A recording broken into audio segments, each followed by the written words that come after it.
Assalamualaikum warahmatullahi wabarakatuh.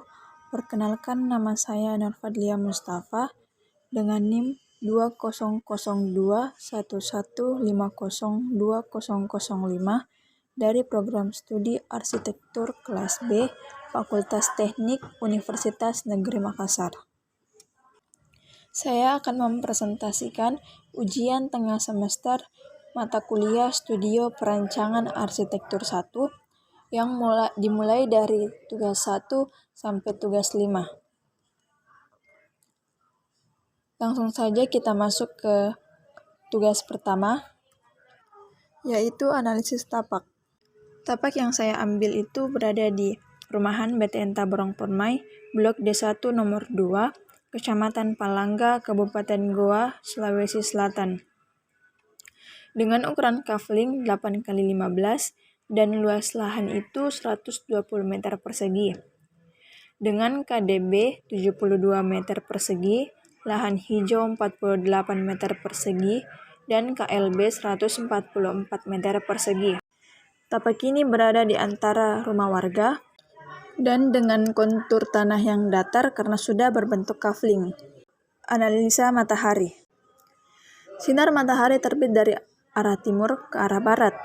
Matahari merupakan penerangan alami dan dapat menghemat energi listrik.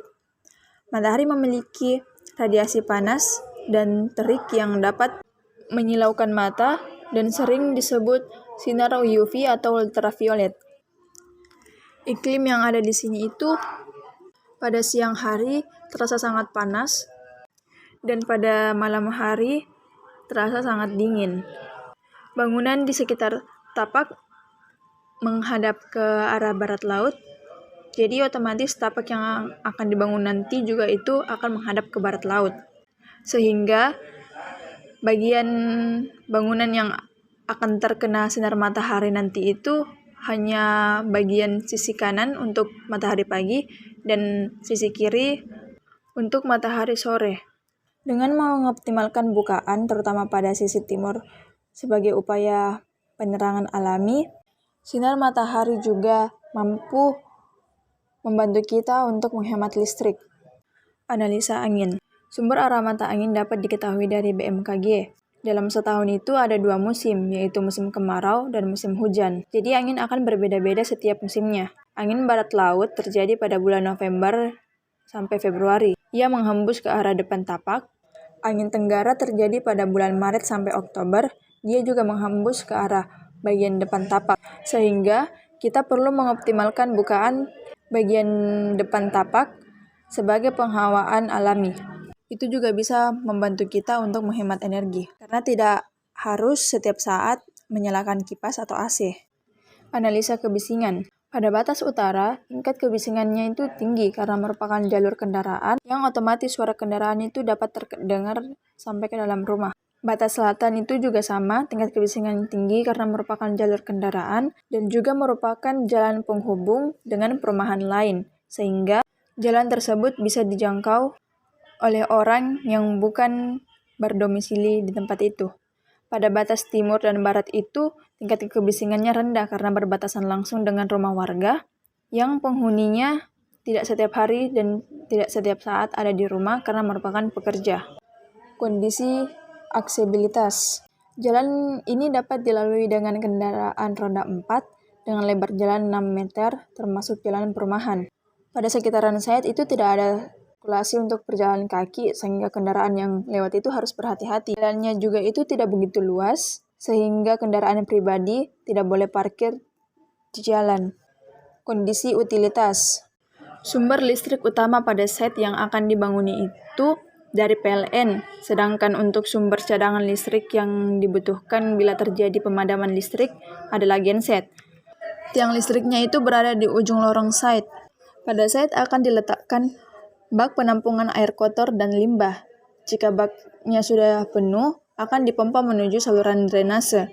Drainase di sekitaran site itu mengikuti arah jalan dengan lebar kurang lebih 50-80 cm. Di sekitaran site juga itu sumber air bersihnya menggunakan air PDAM dan air sumur bor.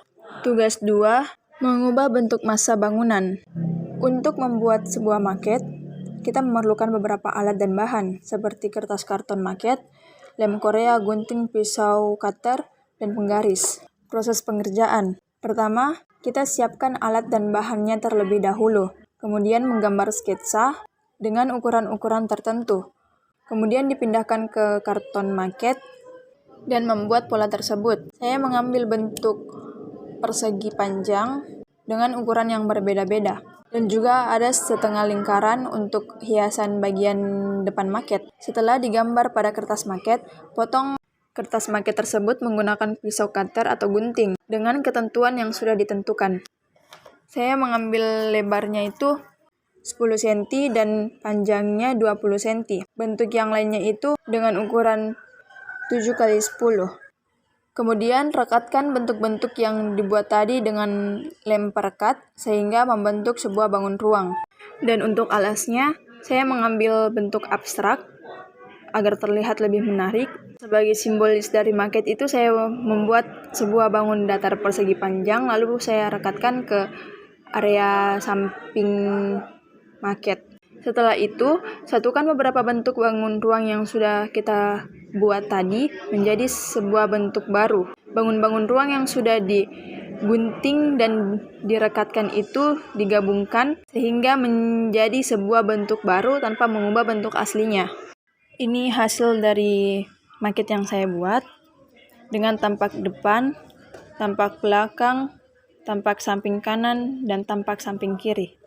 Selanjutnya tugas 3 brainstorming, programming rumah tinggal.